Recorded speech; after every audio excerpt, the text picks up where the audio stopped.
这是我建房子的树，昨天砍来的。这是2拖拉机的树，还有1拖拉机。这个都是上好的杉木，这些是做柱子的。这树昨天你到哪儿砍的？到第7的。哦，这一棵树，杉木还是比较轻的。我看一下我能不能扛得起来。那还有那么重。力气还是有的。这是我建房子准备的材料，搞得差不多了，差不多了嘛哦。都是把它做好了之后啊，像这样做成框架，然后的话就是再请人把它抬到山里面去，直接就是安装了。这些都是上好的杉木，米放杆直接那么的装上去也不要紧嘛。不要紧的，就是板子要干干。板子我买嘛，买干板子嘛。这个季节了，这还看到一块蛇皮，应该拖很久了，我没看到吧？今年这么干旱，你看这个水牛还是这么牛，100年一遇的干旱，这个水质是非常的好，是从那石头缝里面渗透下来的水。到时候这里就挖一个大坑啊，用水泥把它封起来，就用一根水管直接拉到我建房子那里去。棒棒，我们年年这里就好棒嘛。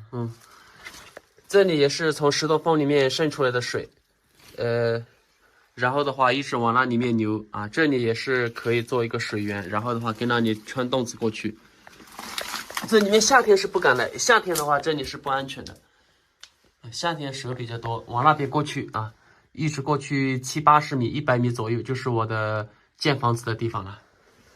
这里夏天的时候石蛙是挺多的，这里现在是看不到了，有很多石蛙的蝌蚪。这水今年这么干旱它都不会干掉。这种是火鸡，以前我们这边吃不饱饭就吃这种，用这种的话和米饭一起吃。你看成熟了，吃起来甜甜的，不怎么麻口。这个洞子到时候看一下，做一扇门，里面用来养鸡，里面是很深的，这里面我估计养个70、80只、100、8只应该是没问题。到时候鸡的话就在这里面自由活动，吃虫吃草。这就是我建房子的地方了。今天天气好啊，蜜蜂好欢哟，都出来了。房子的话就建到那个地方啊，摆蜂群的那个地方，然后的话从那里建到这里，厕所就打到那里，到时候那下面就挖一块地，整个上面的话都是一个很大岩石层覆盖着。冬贵正在大牛蜜，进粉进蜜还是比较积极的。现在是下午的2点多钟，房子建在这里，以后我就是长期在这里居住了。你们要过来找我玩的话，也就是在这山洞里面。不过房子是建在这个外面。听到鸟鸣没有？我们这大山里面各种各样的鸟非常的丰富。往那边过去40多公里才是我们的县城。这里竹鸡很多，每天早上来的时候，那下面那对面的很多竹鸡叫得很欢。今天的任务就是把这一块场地把它清理出来。清理出来之后呢，然后就是再找6块大石头，因为柱子下面要垫石头嘛。然后的话，明天的话就是把架子请人把它抬过来，抬过来的话，明天就是整个框架就把它竖起来。竖起来之后，上面的话就然后再盖瓦，盖瓦了之后，然后的话再板子的话铺板子，那里就是卧室，这位师傅这里的话就是，到时候就是煮饭的地方，还有这里的话，今天要把它挖一条路出来，因为这条路的话太陡了，这个路是我经常走，常年累月走，所以的话我把它修成一条路，走成一条路了，但是很陡，我要让请这2位师傅的话，就把它一层一层这样挖上去，到时候的话可能会铺打水泥路吧，会比较方便一点。房子的话就是建在这个上面其实这个岩层很多粉丝朋友担心它会掉啊，其实这种岩石是非常的结实的，这么多年从来都没掉过，非常的结实。前面的话往那边过去40多公里是我们的县城，在下面的话，各种野生动物是非常的多。这是我请的那2位村民带的水和干粮，那个也是，因为这里离村子非常的远，走路回去要很远，所以中午就在大山里面吃一点。今天的工作量其实他们还是蛮大的。这群蜂还没有取蜜，现在是早上都有出勤了，因为冬归正在大流蜜。跟这边过去还有2群，一直跟那边过去，总共还有30多群没去。这个洞是比较神奇的，是到处都是入口出口。这是一个入口啊，跟那里过来，然后的话跟这里进去，洞中洞跟那边过去。哎，闪光灯没亮。夏天的时候这里蛇比较多，特别是那种烙铁头很多。经常夏天在这里钻来钻去的话，都碰到过好几次。还有那种小青也喜欢在这种洞里面。给那里面进去，看起洞口比较小，但是那里面的话有很大很大，像个礼堂一样的东西。以前的话，听说里面住了10几个土匪，藏了很多枪支弹药。后来以前有人进去过，进去了之后回来之后就生了一场大病，然后就走了。后来一直没有人进去过，我也不敢进去。那个洞口看一下，到时候约几个人吧，约几个人啊，带一点家伙，跟着进去看一下。他说里面有非常大的空间，有好几十个平方的一个大空间。你看这洞中洞，这里是一群。我刚才过来的话是从这里进来的。那下面上面都是悬崖，这边又过来，那里还有一个洞口，跟那里出来，这里也是一个洞口。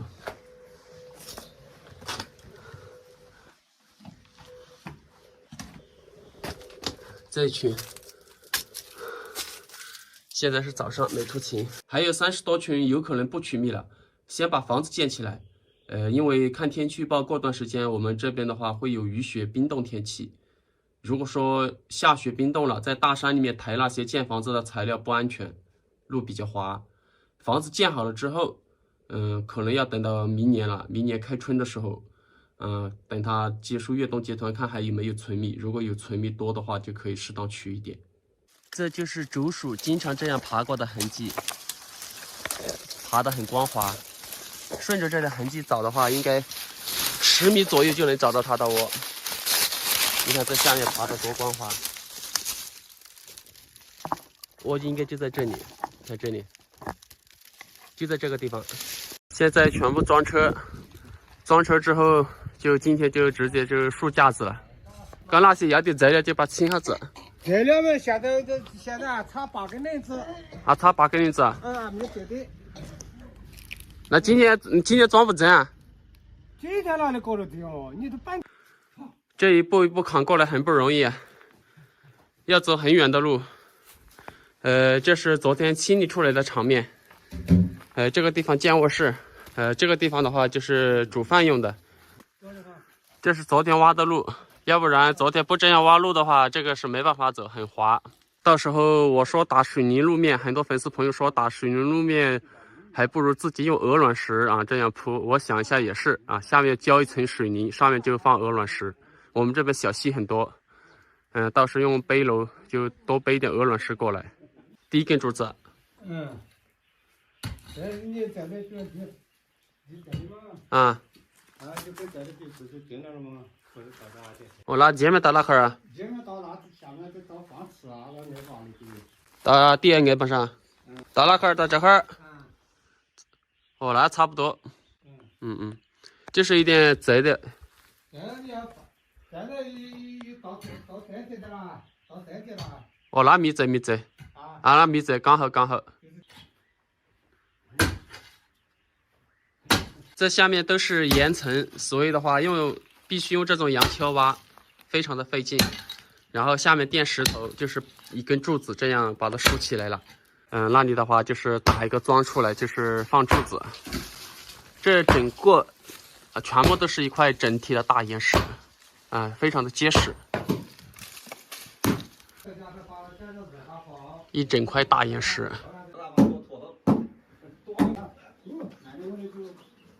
他就拿人家豆根要长高，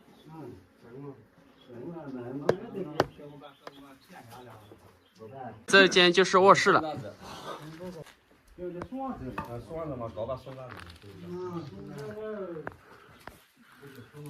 还有材料还在家里还没拉过来。整个下面的话就像一个小吊脚楼的形式一样，这下面是空起来的。这个从头到尾都没用钉子，都是这样最原始的手工这样做。这种技艺现在的年轻人应该都不懂了，只有这老一辈才知道。非常的密缝，这下面一样的垫起来，整个下面空出来。这些就是要用到的木栓啊，不用钉子，就用这些啊，这个钉。这个内控的话是可以了啊，有这么高。然后的话，上面是这样横过去盖瓦。你洞顶的话还是有那么一定的距离。下面就是垫石块，整个石块垫下去的话就是防潮。这是刚刚挖出来的一块整块石头。还有口点。这边就是卧室，然后这里就是做饭的地方啊，整个要把它垫起来垫平。这个全部把它打入石，防止上面太重了压垮。一根木栓直接这样打过去。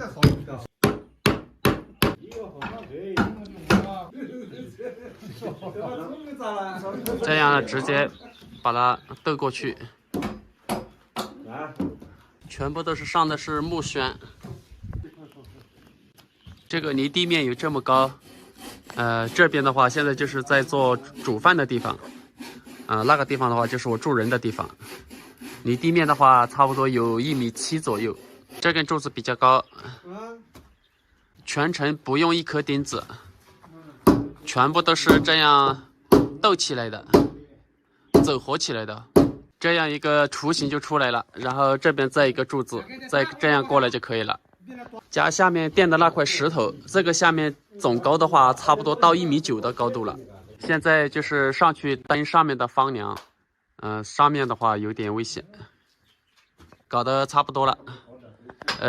站这里的话就是煮饭的地方啊，有这么高，加上下面垫的啊，差不多有1.8米多吧，差不多1.9米了，1.8米多。上面的话一盖那个瓦了之后，差不多就快到顶了啊，有这么高了。下面的话到时候看一下养一点什么东西养在下面啊，下面有这么大的空间在下面。难怪我家有一只鸡不见了，你看这鸡毛，这是在大路上耶。这个是右换洞，差不多有20-30天了吧，他们已经挖到了，有2斤多。这是在茶叶地里面挖的这个位置，一挖下去洞没多深，然后他就是用这个炭火这样熏，把它熏出来了。这是茶叶地，这一片都是茶园。哇，这里还有这么多金银子。这些都还是青的，金银子又名补肾果，男人吃了是非常的好。你看这些，这么多，你们看这蛇皮，这里蛇非常的多。现在温度比较低，要不然我把这个都要打成水泥路了，房子都建在那个地方。这个地方就修建厕所，要搞化粪池的那种厕所，我估计这个厕所建起来成本都要1万多，主要就是人工成本太高了。然后这里就挖一块地出来，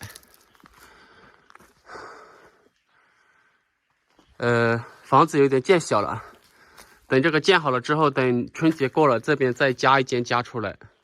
我本来想加2间，2间加不到了，只有这么大一块地方了，再加一间，也就是说2室1厅，中间的话就是做饭的地方，两边就住人的地方。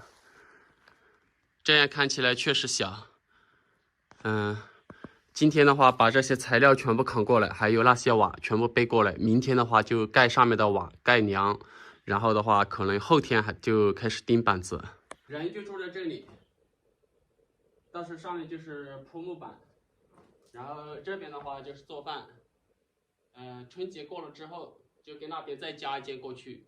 中间这一间的话就是客厅，两边就是卧室，也就是2室1厅的结构。这个地方做饭的话，看到远处的风景可以看得很远。住在这里唯一担心的就是防蛇。那个小洞里面，我都不止一次看到一条5步蛇，至少2-3斤。大家有什么好的防蛇的方法，可以帮我分享出来。再扛过来也很远，所以你看师傅大气接着小气。大家好，我是刚，我现在要到这个洞穴里面去探一下险，看一下这个洞穴里面适不适合搞养殖。我打算养一些牛蛙，不是养一些石蛙、娃娃鱼之类的。这个洞穴里面的话，水流常年不断，冬暖夏凉。你们看这个水流非常的清澈，今年这么干旱，连续干了4个多月，这个水流还有这么大。从这里面进去，这里面夏天的时候，石蛙是挺多，你看很多石蛙的蝌蚪。石蛙真的是一个很神奇的生物啊，这些蝌蚪常年4季都有。不过这洞里面的话，蛇也挺多，那里面有一个小洞，在那里面经常看到有烙铁头啊、银花蛇、无布蛇的，经常看到有。在这里面进去，这里还有一个潭，哇，上面要注意碰头。诶，这里有一个什么生物？看到没有？这像个什么东西？一发大水的时候，这里诶有只石蛙，看到没有？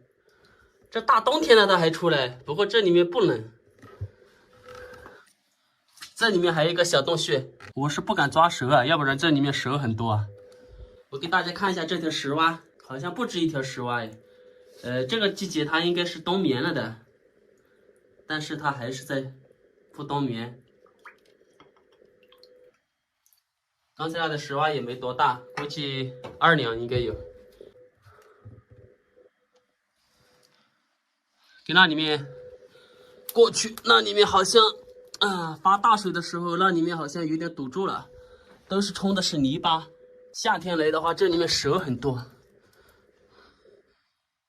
那里面堵住了，过不去了。以前那里面是没堵住的，但是今年上半年发大水的话，那里全部堵住了。要不然可以跟那边出去啊，整个洞长的话，一直到出口差不多70、80米。要不然两边洞口我把它封起来，那边把它封起来，然后的话那边如果没堵的话，也把它封起来，出口封起来，里面的话可以养一些娃娃鱼啊、石蛙之类的。可惜了，你像石蛙、娃娃鱼啊，都可以栖息在这些地方。然后的话，这里又有水源，常年不断。那个洞口就用大的钢筋啊，做成一个铁丝网把它封住，上面冲泥沙下来，冲那些树枝啊都冲不烂。这里面搞养殖是非常好。这个地方可惜了，前面的出口被大量的泥石沙流全部把它堵住了。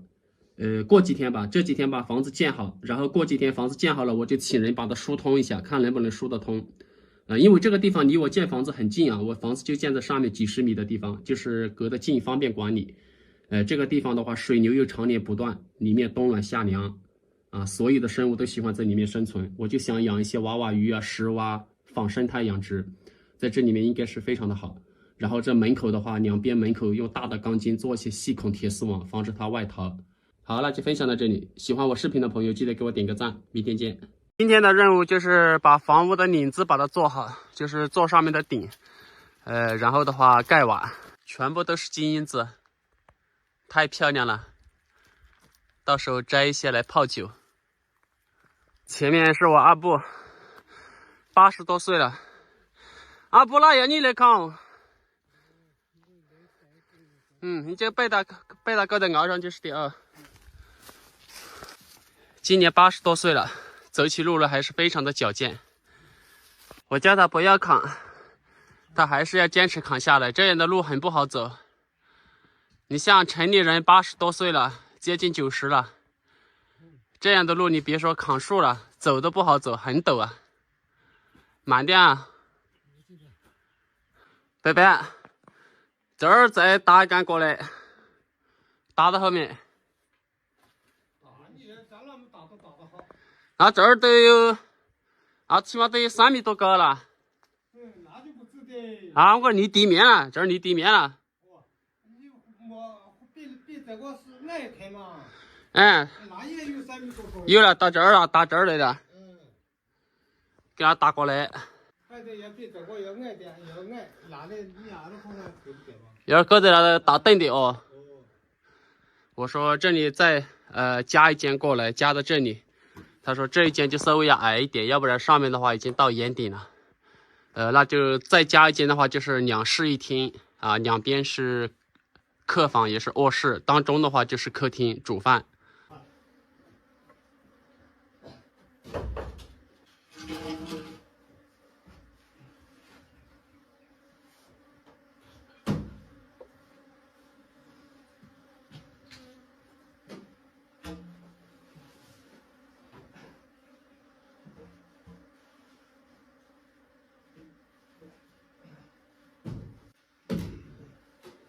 把这压到好。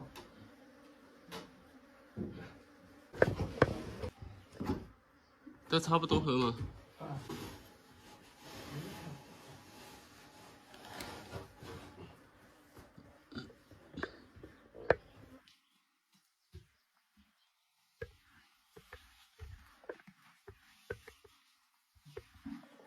下面就是钉顶上的顶梁，然后上面的话就好盖瓦。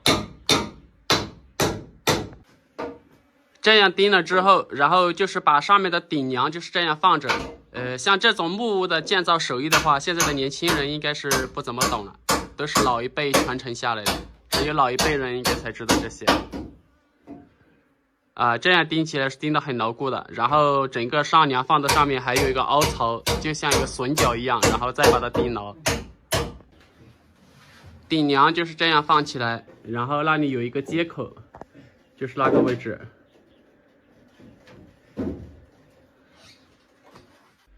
一根一根这样全部送上去，然后用一根大钳这样把它拉住固定住。这是最后一根顶梁，就是这个凹槽就直接这样打进去，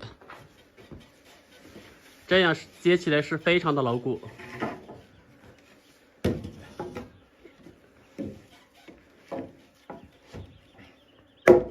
看一下。这一下就整个一整条就这样成一个整体了。这个是最上面一根顶梁了，也是一根凹槽，这样打进去，刚刚好。